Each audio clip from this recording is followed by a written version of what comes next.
Sebelum kita masuk dalam doa syafaat, saya ingin mendiskusikan tindakannya Pendeta Stephen Tong yang mendirikan gereja untuk gereja Katolik. Saya tidak memberikan hoax ya. Sebentar. Jadi saya pertama kali mendapat berita dari orang ini ya, Christian Santos ini seorang tentara. Tapi dia mendukung gereja kita dan mengikut gereja kita. Ini pertama kali saya mendapat dari dia. Ini dia berkata, "Malam Pak Ben, kok bisa ya GRI Pak Stephen Tong bisa bangun gedung gereja untuk gereja Katolik yang jelas bukan Kristen." Nah ini bisa dibesarkan. Gereja ini dipersembahkan oleh tim aksi kasih Gereja Reform Injili Indonesia untuk gereja Katolik Stasi Santo Rafael Weri, paroki Sta ini apa saya tidak tahu, Sta Elizabeth, desa Homba Rica Pondoko di Sumba Barat Daya. Kiranya segala kemuliaan untuk Tuhan. Yang nulis tulisan ini saja sudah botlol ya. Mendirikan gereja untuk gereja Katolik bisa untuk kemuliaan Tuhan. Itu untuk kemuliaan setan. Ya. Assalamualaikum warahmatullahi wabarakatuh. Berjumpa lagi dengan Jadid HMC ya, channel yang mengedukasi dan menghibur. Kita ketahui bersama perseteruan antar Polycarpus ini makin hari makin panas, teman-teman. Kalau sebelumnya kita tampilkan ya, bagaimana Katolik dan Protestan saling serang lewat Romo Patris Allegro dan Romo Alphonse melawan Muriwalianto Matalu serta Pendeta Deki Ngadas. Itu Katolik Protestan. Terus bagaimana Oneness dengan Tritunggal saling bacok, saling serang, saling adu makian, teman-teman. Bukan adu gagasan ya, bukan adu data, tapi adu makian. Itu terus kita lihat di Komal-Komal yang melive-kan, yang menunjukkan bagaimana mereka masih bingung setelah 2000 tahun. Terus di Tritunggal sendiri, di dalam Trinitas sendiri, itu juga saling serang, teman-teman. Jangan berpikir bahwa Trinitas itu musuhnya Katolik, Protestan musuhnya Katolik. Ya, terus juga Oneness musuhnya orang Tritunggal, enggak. Di dalam Protestan sendiri, Protestan yang Tritunggal sendiri, di dalam Reform sendiri, denominasi Reform sendiri, itu juga carut-marut. Saling serang, teman-teman. Jadi bukan hanya antar denom yang ribut. Di internal mereka juga saling serang. Saling maki. Saling maki, teman-teman. Itulah ngerinya. Ngerinya kalau kita itu mengikuti nafsu pribadi, mengikuti kalau saya bilang ya, dari kacamata Islam dikatakan mengikuti nafsu setan, teman-teman. Ini pengikut setan.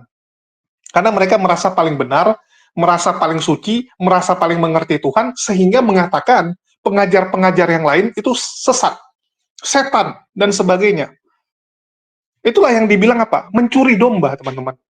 Jadi ini ada kepentingan ingin mencuri domba, ada kepentingan ingin supaya dirinya itu lebih dipuja, lebih dipuji oleh jemaat-jemaat. Jadi baru-baru ini, teman-teman, ya ini kemarin Pendeta Budi Asali membuat sebuah konten yang akan kita reaksi, akan kita luruskan, akan kita berikan tanggapan, di mana ini jelas ya, yang ngomong bukan saya, teman-teman.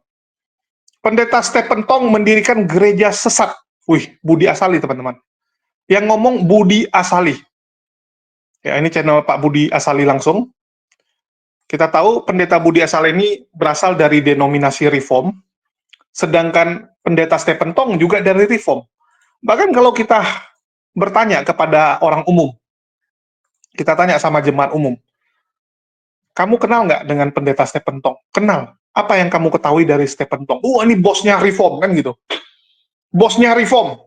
Pendeta yang sangat sukses, pendeta yang sangat kaya raya. Bahkan kemarin viral ya, bagaimana ditampakkan kemegahan gereja milik Stephen Tong. Dia bahkan punya galeri seni sendiri, teman-teman. Lukisannya tuh luar biasa. Punya lukisan bahkan dari Picasso. Dan Geren Lumondong mengatakan bahwa gerejanya Pendeta Stephen Tong adalah gereja termewah di Indonesia. gereja termewah, termahal di Indonesia. Dan kita tahu memang gedungnya itu luar biasa. Lokasinya juga luar biasa, bukan main-main, teman-teman. Ya, lokasinya luar biasa di Kemayoran, tepat di jantungnya kota apa di Jalan Kemayoran, Jakarta. Itu nggak main-main. Dan ya, Stephen Tong ini juga sering sekali mengkritiki karismatik, bahkan orang-orang pendeta lain juga banyak menyerang dia. Tetapi yang cukup mengejutkan ini serangan dari Budi Asali, yang notabene juga berasal dari Reform. Jadi Budi Asali itu sendiri siapa? Ya mungkin Budi Asali kurang terkenal kalau kita bandingkan dengan pendeta Stephen Tong. Tapi baru-baru ini dia cukup terkenal karena mulai intens berdiskusi. Kemarin sempat diskusi juga dengan Bu Atika, ya, sempat diskusi juga dengan Kodonditan, dan Budi Asali sendiri adalah guru dari pendeta Esrasoru. Dan itu diakui sama Esrasoru ya, bahwa Budi Asali lah yang membawa dia untuk menemukan pengajaran apa? Aduh, kok jadi lupa saya. Jadi sebelumnya si Esrasoru itu dia dari Armenian. Ya, pengajaran dia itu sebelumnya Armenian, baru terakhir dia jadi sama ya, jadi Calvinis setelah belajar dari Budi Asali. Budi Asali adalah gembala sidang di Gereja Kristus Rahmani Indonesia. Ya, nama gerejanya adalah GKRI Golgota di Kota Surabaya. Nah, jadi reform nih, sama-sama reform denominasinya. Cuman ini kok saling serang. Nah, kan ini mengejutkan nih. Kenapa seorang pendeta reform yang ada di Kota Surabaya berani menyerang bosnya gereja reform? Ini bosnya loh, bos dari segala bosnya reform, pendeta Stephen Tong. Kenapa? Kita coba dengar ya. Kenapa disebut mendirikan gereja sesat, gereja setan, gereja setan teman-teman ya. Sebelum kita masuk dalam doa syafaat, saya ingin mendiskusikan tindakannya pendeta Stephen Tong yang mendirikan gereja untuk gereja Katolik. Saya tidak memberikan hoax ya. Oh, sebentar. Jadi saya pertama kali mendapat berita dari orang ini ya, Christian Santos ini seorang tentara. Tapi dia mendukung gereja kita dan mengikut gereja kita. Ini pertama kali saya mendapat dari dia. Ini dia berkata, "Malam Pak Ben, kok bisa ya GRI Pak Stephen Tong bisa bangun gedung gereja untuk gereja Katolik yang jelas bukan Kristen." Nah ini bisa dibesarkan.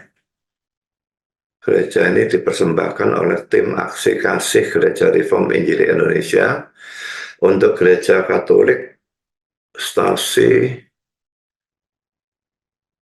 Santo Rafael Weri, paroki ini apa saya tidak tahu, Star Elizabeth, desa Homba Rica Bondoko di Sumba Baradaya. Kiranya segala kemuliaan untuk Tuhan. Yang nulis tulisan ini saja sudah botlol ya. Mendirikan gereja untuk gereja Katolik bisa untuk kemuliaan Tuhan. Itu untuk kemuliaan setan. Ya. Ini bentuk gerejanya. Sederhana memang, tapi tanahnya saja berapa harganya. Dan bangunan gerejanya berapa.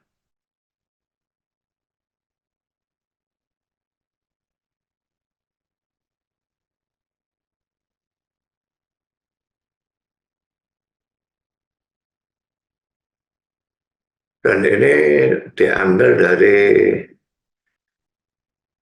labaknya David Tong. Jadi ini, dan dia mengatakan di sini, tim aksi kasih GRI telah membangun total 63 gedung gereja. Ini salah satunya. Semoga GRI dapat terus menjadi berkat bagi sinode lain. Menjadi berkat bagi setan. Nah, Mereka nggak tahu Katolik atau bagaimana. Betul-betul konyol kalau pendeta selevel Stephen Tong ataupun David Tong tidak tahu kesesatan gereja Katolik. Kebaiknya saya pikir dia itu ganti saya. Saya ganti dari Tong menjadi Tan. Dari cocok kalau sudah seperti itu. Saya Tan memangnya. Kalau tindakan kasih itu saudara kepada orangnya, itu saya enggak masalah, itu benar. Jadi katakanlah ada orang Katolik yang menderita, bukan karena kesalahannya dia sendiri, masuk rumah sakit dan sebagainya, tidak punya uang, nah membantu orang seperti itu tindakan kasih. Tapi kalau membangunkan gereja untuk gereja Katolik, ini untuk agamanya yang adalah agama sesat. Kita ini gereja-gereja reformasi, mereka membidat-bidatkan Luther, Calvin, Calvinisme semua dibidat-bidat, termasuk Stephen Tong. Suruh mereka nonton di TikToknya Damai Kasih Channel atau DKC 1, DKC 2. Itu bolak-balik mereka membidat-bidatkan. Daging gajah dibidatkan. Israel, saya termasuk Stephen Tong. Lalu di sini mereka membangunkan gereja untuk orang yang membidat-bidatkan kita.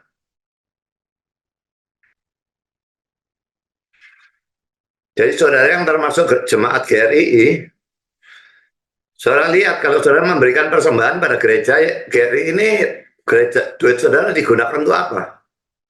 Memuliakan Tuhan atau memuliakan setan?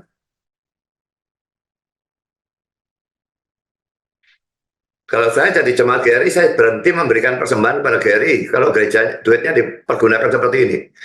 Gereja kalau sudah kebanyakan duit, mesti dihambur-hamburkan, masih bagus kalau dihambur-hamburkan untuk kepentingan gerejanya.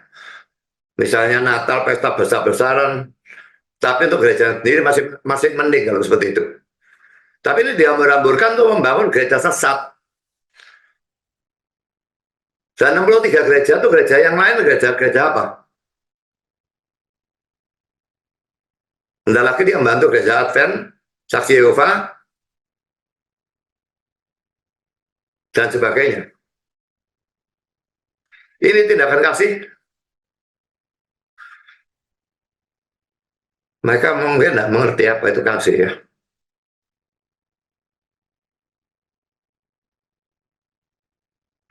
Saya akan tunjukkan 1 Korintus 13 ya. Ini rasanya belum waktunya khotbah, saya sudah khotbah duluan ini. Ini kasih ya. Jadi dilihat dari ayat 4 jelas berbicara tentang kasih ya. Ayat 6-nya ia tidak bersuka cita karena ketidakadilan, tapi karena kebenaran. Lah mantu gereja sesat itu namanya kasih. Itu tindakan kebencian kepada Tuhan. Kebencian terhadap reformasi. Dan hal kedua yang saya ingin katakan, ini buruknya gereja yang dipimpin oleh seorang diktator. Pak Tong itu jelas-jelas diktator, dan saya tahu pasti karena saya dulu dari sana.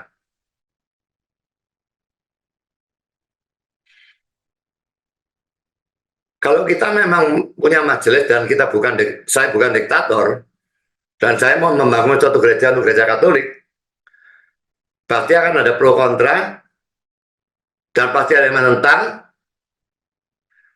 tapi tidak bisa terjadi pada waktu gereja dipimpin oleh seorang diktator.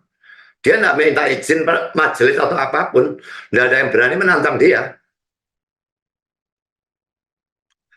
Jadi pikir baik-baik kalau saudara memberikan persembahan pada GRI ini. Saya tidak peduli jemaat GRI atau tidak. Ini tindakan setan. Dan ini sama sekali tidak memuliakan Tuhan. Ini memuliakan setan.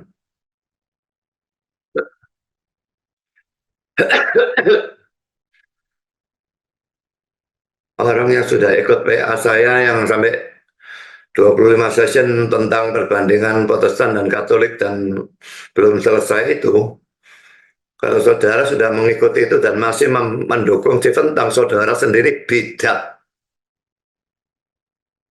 Saya tidak bisa lebih marah lagi melihat hal itu ya. Apa dia bisa pikun atau bagaimana? Dan saya berikan pesan kepada saudara, kalau saya sampai jadi pikun, sampai jadi seperti itu, pecat saya. Jangan kasihani saya, pecat saya. Itu juga modelnya orang yang berhenti belajar firman ya. Karena itu sekalipun saya sekarang sudah tua dan tidak bisa belajar sebanyak dulu, tapi saya tetap berusaha belajar firman, berusaha belajar firman, berusaha mati-matian belajar firman. Karena begitu kita berhenti belajar firman Tuhan, kita menjadi sesat. Itu ada ayatnya dan Muhammad Sulaiman ya. Berhentilah belajar apa instruksi anakku dan engkau akan tersesat dari kata-kata pengetahuan. Kira-kira seperti itu kata-katanya, bunyinya. Mungkin terjemahan bahasa Inggris lebih benar daripada terjemahan bahasa Indonesia. Dan satu jemaat sudah pernah mengatakan bahwa dia mendengar sendiri Pak Tong itu sudah lama sekali sudah pernah ngomong. Dulu dia belajar firman, sekarang dia cuma mengeluarkan apa yang ada di dalam otaknya. Berarti dia berhenti belajar firman. Jadi sesat, saudara, jadi bidat ini. Mari kita berdoa untuk mereka, saudara. Dan juga berdoa untuk jemaat Geri. Jangan cuma bela pendetanya saja. Kalau pendetanya salah, tetap dibela. Saudara tidak ikut Yesus, saudara ikut Pak Tong. Saudara bukan Calvinisme, saudara Tongisme. Ya saudara, dengan adanya tindakan Stephen Tong ini makin menunjukkan ya pentingnya belajar perbandingan Kristen Protestan dan Katolik yang begitu besar bedanya. Dan dua orang yang cukup punya nama, MBM maupun David Tong, dua-duanya tidak menganggap Katolik sebagai gereja sesat atau bidat.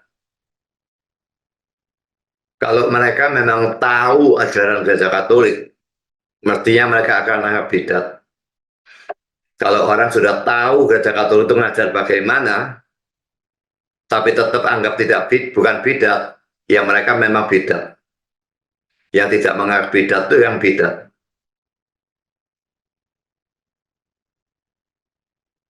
Bagaimana gerejanya nyembah patung bisa tidak bidat? Bagaimana gereja yang percaya selamat karena iman dan perbuatan itu bisa bukan bidat? Bagaimana gereja yang mengatakan bahwa satu-satunya keselamatan ada dalam gereja Katolik itu bukan bidat? Bagaimana gereja yang mengajarkan bukan dengan Alkitab tapi dengan tradisi dan sebagainya, itu bukan bidat. Saya tidak habis pikir bagaimana dua orang itu menganggap gereja Katolik bukan bidat. Stephen Tong baru-baru ini mengecam gereja-gereja karismatik. Memang kalau gereja karismatik itu ada yang bidat, tapi tidak semuanya. Jadi kalau dibandingkan dengan Katolik, kalau saya masih memilih gereja karismatik, tentu bukan yang seperti gerejanya Yesaya Pariaji ya. Tapi gereja karismatik tertentu itu bukan bidat. Kalaupun ajaran mereka tidak terlalu bagus, tapi bukan bidat. Saya masih tidak terlalu masalah kalau dia mendirikan gereja untuk gereja karismatik. Tapi dia justru mengecam gereja karismatik. Dan mengecam itu boleh dikatakan pukul rata.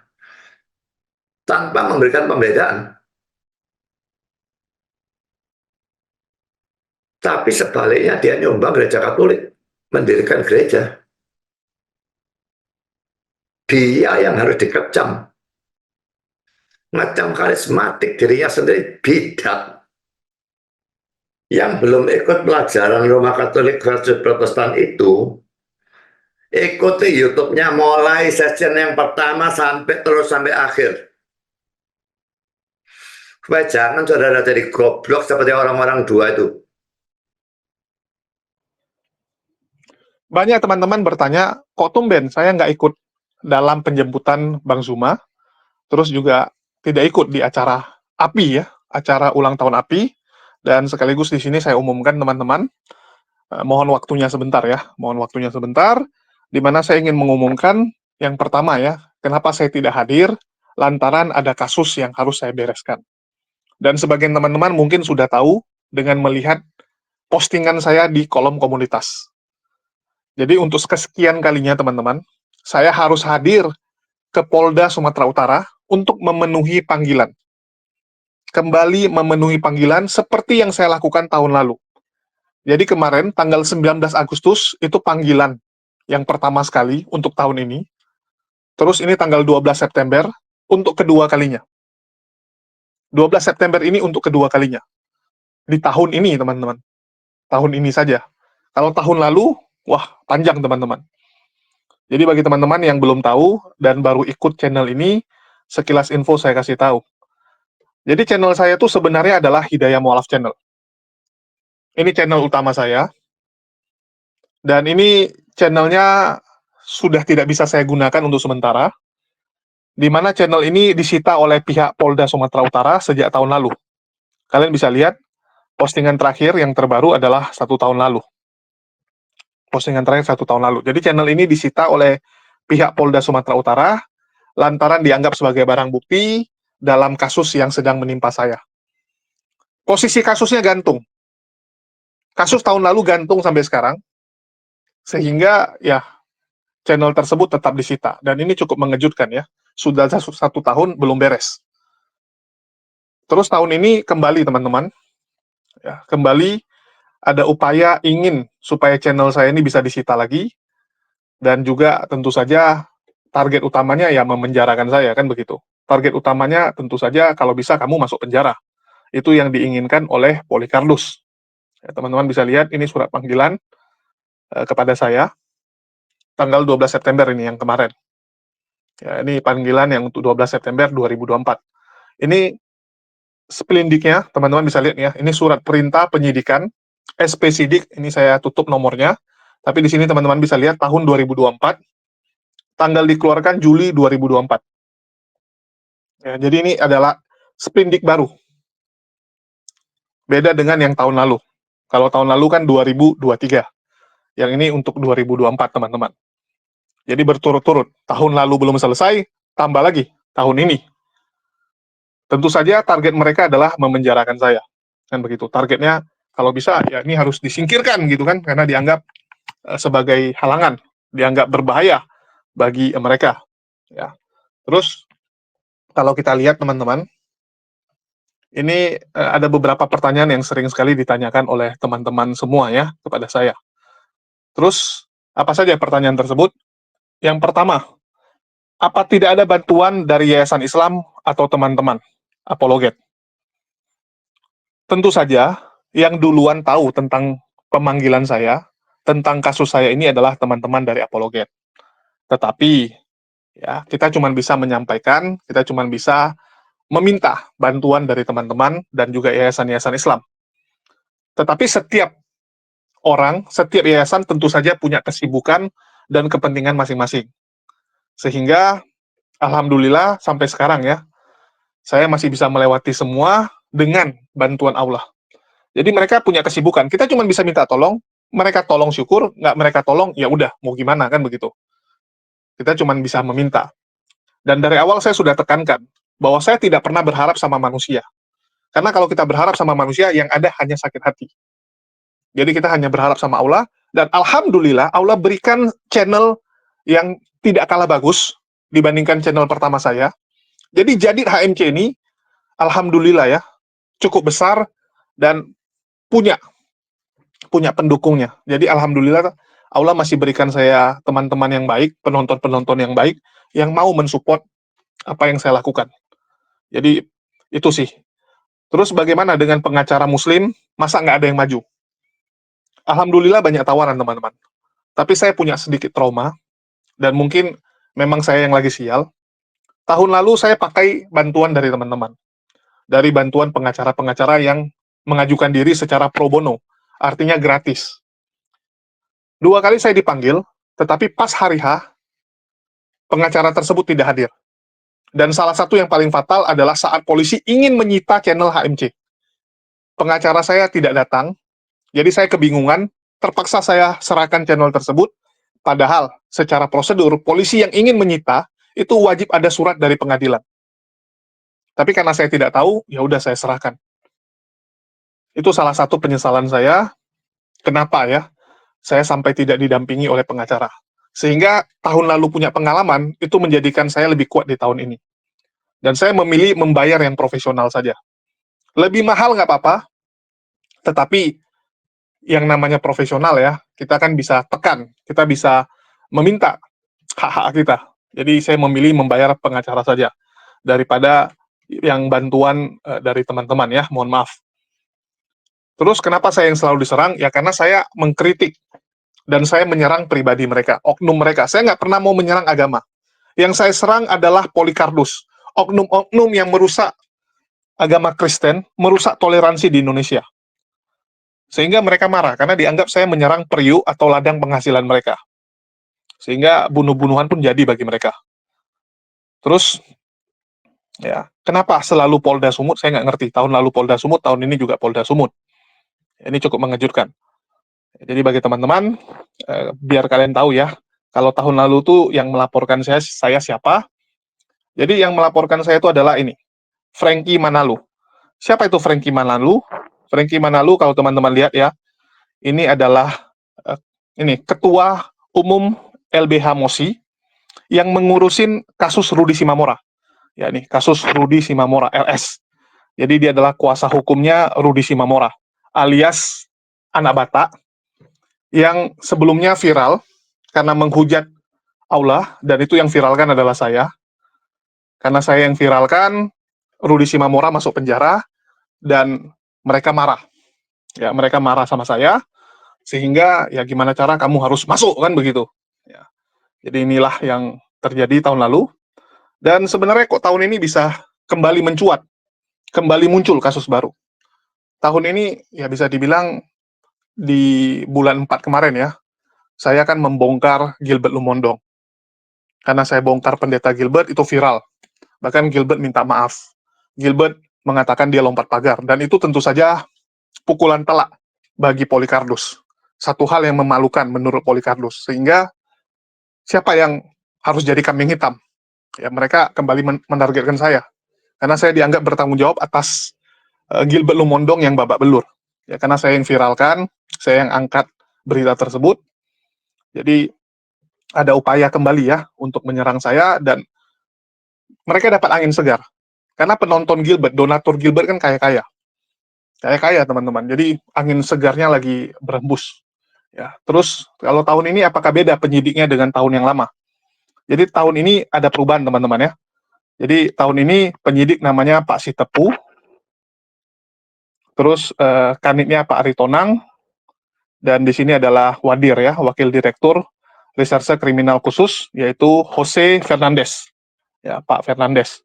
Jadi beda dengan tahun lalu. Kalau tahun lalu penyidiknya, kanitnya, ya itu beda sama yang tahun ini. Terus sebenarnya apa yang salah? Ya, kalau saya bilang sih, ya kembali lagi gini. Saya harus lebih kuat tahun ini dibandingkan tahun lalu, karena kita minimal sudah ngerti lah apa yang harus kita lakukan sehingga tidak terjadi seperti tahun lalu. Dan memang ada sedikit bisa dibilang ya kesalahan di saya gitu ya. Karena tahun ini saya terlalu banyak membongkar mereka, mulai dari Gilbert Lumondong, Yonatan Purnomo, ya itu pukulan telak bagi mereka, dan mereka marah. Mereka marah. Dan saya memilih mungkin kita akan lebih soft. Ya, untuk kedepannya mungkin kita akan agak lebih soft dulu lah. Karena memang ngeri, teman-teman. Terlalu maju ke depan, kita akan jadi sasaran tembak. Dan begitu kita jadi sasaran tembak, Masalah kita mati sendiri di depan. Mati sendiri, teman-teman. Jadi, kalau di sebelah tuh ngeri, teman-teman. Bahkan sekelas Risuli Lubis yang kita anggap sebagai pendeta kelas bawah, itu ternyata, lihat ya, nih, pendeta Risuli Lubis gini-gini diundang juga untuk menjadi pembicara di acara Polres Medan. Diundang oleh Kombes Teddy Sahala Marbun. Ya. Bayangkan, seorang Risuli Lubis yang kita anggap remeh, itu juga rupanya dekat. Rupanya pendeta dari seorang Kombes, seorang Kapolres. Di mana Kapolres tersebut, ini yang tahun lalu menjadi Direskrimsus Polda Sumut. Ya, nih. Beliaulah yang tahun lalu jadi Dirkrimsusnya, yang kasus saya tahun lalu. Ya, jadi sekelas Risuli Lubis rupanya juga jadi pendeta bagi orang sekelas Pak Teddy ya. Saya juga terkejut gitu. Wow, luar biasa. Nah, jadi kita mungkin perlu lebih berhikmat dalam menghadapi ini. Dan sekali lagi ya, saya mengetuk hati teman-teman karena jujur, ini berat. Yang pertama saya harus bolak-balik. Kalaupun nggak bolak-balik, ya saya harus bawa pengacara tentunya. Dan saya udah bilang ya, saya lebih memilih mencari yang profesional. Supaya apa? Supaya kita bisa lebih maksimal. Dan alhamdulillah pengacara saya luar biasa. Tahun ini luar biasa, kita bersurat, ya, kita melakukan langkah-langkah hukum dengan luar biasa, sehingga tidak terjadi hal-hal yang semena-mena, ya, tidak terjadi hal-hal yang di luar kendali. Nah, itu yang kita inginkan. Ya, mungkin itu aja yang bisa saya umumkan. Makasih buat perhatian teman-teman semua. Ya, ini kacau sekali. Pemikiran dari Pendeta Budi Asali benar-benar kacau sekali. Hanya karena Pendeta Stephen Tong membantu pendirian sebuah gereja Katolik, terus dibilang bahwa dia mendirikan gereja setan, gereja sesat. Saya juga bingung ya, kenapa Pendeta Budi Asali begitu benci dengan Katolik? Dan bisa dibilang Pendeta Budi Asali ini yang paling intens, paling sering juga mengejek-ngejek, mengolok-ngolok Kristen Katolik. Sebelum MYM dan si Deki Ngadas, Budi Asali yang duluan menyerang orang Katolik. Tetapi bedanya Budi Asali fair. Dia berani masuk ke roomnya Katolik, berani langsung mengatakan Katolik sesat di muka mereka. Di depan wajah orang Katolik, dia sendiri langsung bilang, kalian sesat, kalian penyembah patung. Itu luar biasa. Kalau MIM sama Deki Ngadas cuman berani cuap-cuap. Cuman berani ya monolog lah. Monolog maki-maki orang. Tapi di sini saya mau kritisi juga Budi Asali ya. Bahwa pengetahuannya ternyata lemah sekali. Dia bingung tadi waktu baca prasasti tersebut. STA Elizabeth. Apa ini STA? STA itu Santa. Ya, saya nggak tahu kenapa Budi Asali bisa nggak tahu antara Santo dan Santa. ST Santo. Santo itu orang suci bagi pria. Santa perempuan. Ya, Santa Clara itu kan perempuan. Nah, itu pengetahuan umum sebenarnya. Tapi saya nggak ngerti kenapa Budi Asali bisa nggak tahu ya. Terus kalau dibilang gereja Katolik sebagai gereja sesat, gereja setan, wah saya juga bingung gitu. Saya juga bingung kalau mereka setan, sesat, bagaimana dengan gereja-gereja Protestan dan juga Reform? Bukankah Katolik itu adalah gereja pertama? Bukankah bapak-bapak gereja purba, ya bapak-bapak gereja mula-mula, itu mendirikan gedung gereja yang bernama Katolik, yang sekarang kita kenal Katolik ya. Kalau zaman dulu kan belum ada pembagian-pembagian. Dulu namanya Kristen. Tapi ya kita tahu gedung-gedung tersebut sekarang dimiliki oleh ini Katolik Vatikan Roma. Aset-aset tersebut miliknya Vatikan. Dan juga ya barang-barang di dalam juga milik mereka gitu, sama gitu. Jadi itu gereja dari zaman dulu sudah ada.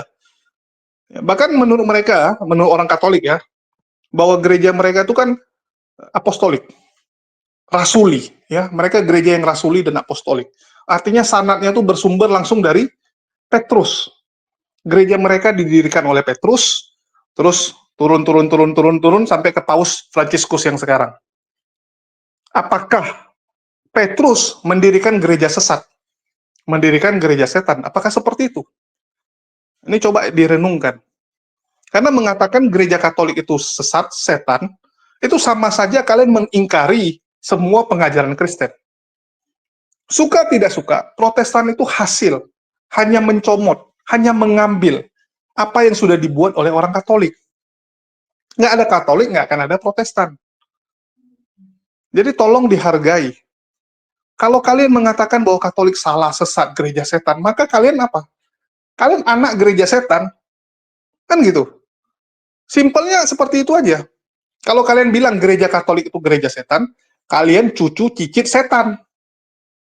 Karena kalian bersumber dari sana. Bagaimana mungkin kalian bilang kalian bersih, kalian benar, sementara kalian mengambil sumber yang sama? Kalau dari atasnya itu sudah nggak benar, maka ke bawah akan nggak benar, kecuali kamu berani untuk mendirikan yang baru. Contoh, kita lihat bagaimana Saksi Yehova. Mereka buat kitab sendiri. Mereka nggak pakai gedungnya itu nama gereja. Ya, balai sidang mereka. Balai keselamatan. Mereka nggak bilang itu gereja. Protestan ngambil semua. Kitabnya diambil, dibuang. Ya, Deutero Kanonika, dibuang kitab Deutero Kanonika, dan juga dia pakai nama gerejanya. Sakramen baptisnya dipakai. Apa yang kamu mau banggakan? Saya bingung gitu. Ini sama kayak kita bilang sama orang, kakek saya tuh setan, kakek saya tuh binatang. Maka kamu cucunya binatang, udah, fix. Kamu cucunya setan. Berani nggak Pendeta Budi Asali umumkan seperti itu? Bahwa kamu adalah cucunya setan. Pendeta Stephen Tong cuma nyumbang tanah kok. Dan ya bangunan kecil seperti itu bagi Stephen Tong ya itu remeh-temeh lah. Uang kecil. Pendeta Stephen Tong kaya sekali gitu. Dan ya dia udah tulis kan bahwa ini dia sumbangkan. Ya sudahlah. Kenapa harus marah-marah? Saya juga bingung nih. Apakah Budi Asali pingin kalau Pendeta Stephen Tong mau nyumbang, nyumbanglah kepada reform, nyumbanglah kepada gereja dia mungkin ya. Karena gereja dia mungkin dari dulu pengen buka cabang, belum kesampaian. Bahkan gedung dari Pendeta Budi Asali cuma di ruko. Cuman satu ruko, ya kalau bicara satu ruko kan kecil, kapasitasnya nggak bisa banyak. Nggak bisa banyak ya, mungkin dia pingin kalau bisa 3 ruko, 4 ruko gitu kan, supaya lebih banyak menampung orang. Kalau satu ruko tuh paling ibadah cuma 40 orang paling banyak. 40-50. Kecuali pakai 2-3 lantai ke atas, pakai proyektor, mungkin bisa lebih banyak. Tapi kembali teman-teman, ini statement yang luar biasa nih. Mengatakan gereja Katolik sebagai gereja sesat, setan. Ini perlu ditanggapi nih sama teman-teman Katolik nih. Ya, menurut saya ini sangat perlu ditanggapi, karena bahaya, statement seperti ini membuat kegaduhan. Bahkan, mohon maaf, ini jelas penistaan kalau menurut saya. Mengatakan Katolik sebagai setan sesat dengan barometer yang nggak ada. Kalau kami, misalnya contoh, kami bilang, di luar Islam itu sesat, ada standarnya gitu. Karena menurut Islam, orang-orang kafir itu orang yang sesat. Orang yang tersesat semua gitu, belum menemukan kebenaran. Artinya dasarnya ada gitu. Kalau Budi Asali bilang, gereja Katolik sesat, setan, dasarnya apa? Ada nggak di Bible tulis seperti itu? Ada nggak data yang mendukung pernyataan tersebut? Nggak ada kan? Bahkan gereja aja nggak ada di dalam Bible. Di Bible tuh nggak ada. Mereka nggak mengenal gereja. Gereja dalam bentuk fisik ya, nggak ada. Oh, itu ada jemaat di Antioquia. Oh, jemaat di Antioquia itu ngumpul di rumah. Mereka berkumpul. Mereka bukan menggunakan gedung gereja. Gedung gereja pertama sekali ada, itu zaman Romawi, teman-teman. Saat Kristen sudah dianut ya, oleh Romawi. Jadi ada salah satu kuil yang sudah tidak terpakai disumbangkan untuk komunitas orang-orang Kristen. Nah, itulah yang dipakai jadi gereja pertama. Saya ada datanya, nanti saya akan buka atau saya buat konten khusus lah mengenai gereja pertama. Secara gedung ya, secara gedung. Jadi gereja zaman Antioquia itu cuman perkumpulan orang. Nggak ada istilah gereja. Jadi dasarnya apa kamu bilang mereka sesat? Ini bahaya, tuduhan yang kejam ya. Tuduhan yang jahat. Ya, tapi itu internal mereka lah. Ya, kita juga nggak bisa mencampuri terlalu dalam. Di sini saya cuma sampaikan, saya kasih tahu apa yang saya ketahui. Dan sekali lagi ya, ini perseteruan mereka, dan kita tampilkan supaya kalian tahu. Jadi bukan hanya Oneness sama Tritunggal, Katolik sama Protestan, tapi yang satu denom juga berantem. Begitu juga di karismatik, sering pendeta karismatik A berantem sama karismatik yang B. Kenapa? Kalau menurut pendeta Beni Bashir dan juga pendeta Mel Atok, ini masalah curi jiwa kok. Masalah mencuri jiwa, masalah ketidakpuasan pendapatan. Yang sana pendapatannya sekian. Saya sudah jadi doktor teologi, saya sudah jadi pendeta besar, saya lebih pintar dari si A, si B, si C. Kenapa? Jemaat saya lebih sedikit. Kenapa penghasilan saya lebih rendah? Ini yang membuat mereka tidak puas hati. Ada rasa iri. Itulah kenapa kalau kita lihat ya, di Protestan ini, mohon maaf, karena semua berdiri sendiri, ya terakhir jadi saling siku. Kalau Katolik, Romo Alphonse sama Romo Patris ngapain ribut? Masing-masing urus masing-masing, masing-masing punya gaji masing-masing. Gajinya masing-masing, nggak ada yang peduli. Wah, sana bisa lebih banyak gajinya. Nggak ada yang gitu-gituan. Tapi kalau yang ini, ya mohon maaf lah. Ya, memang ada ketimpangan-ketimpangan seperti itu. Bahkan banyak kita lihat, pendeta yang mungkin jemaatnya cuma 10 orang, 15 orang, tapi ada pendeta yang jemaatnya sampai 100.000. Kalian bayangkan, yang satu ngurus 100.000, yang satu cuma ngurus 10 orang. Bagai bumi dan langit benar-benar. Begitu juga dengan penghasilannya. Bagai bumi dan langit. Ada pendeta malah harus kerja lagi. Saya kenal beberapa pendeta, itu merangkap jadi tukang becak, teman-teman. Jadi sehari-hari dia jadi tukang becak. Minggu jadi pendeta. Untuk memenuhi kehidupan dia. Tapi ada pendeta yang gila, sampai punya jet pribadi. Mobilnya Rolls-Royce selalu. Ya, banyak yang seperti itu. Tapi dia nggak pernah peduli dengan fakir miskin, orang susah. Dia cuma sibuk mengenyangkan dirinya. Itulah yang selalu dikritisi ya oleh teman-teman kita. Ini pendeta, ya pendeta yang gila akan duit aja. Apalagi kalau pendeta tersebut membandingkan perpuluhannya, dia banggakan perpuluhannya dengan zakatnya umat muslim. Zakat umat muslim untuk orang susah, untuk fakir miskin. Bukan untuk ustadznya. Kalau kamu perpuluhan untuk siapa? Jadi jangan bandingkan sesuatu yang luar biasa, yang ada aturannya, yang memang ditujukan untuk orang membutuhkan, dengan ajaran kamu yang sibuk mengenyangkan dirimu sendiri. Ya, itu aja sih yang mau saya sampaikan. Makasih buat teman-teman semua yang udah nyimak dan mendukung channel ini. Makasih buat semuanya. Di akhir kata saya ucapkan, wassalamualaikum warahmatullahi wabarakatuh. Sampai jumpa di konten-konten kita berikutnya.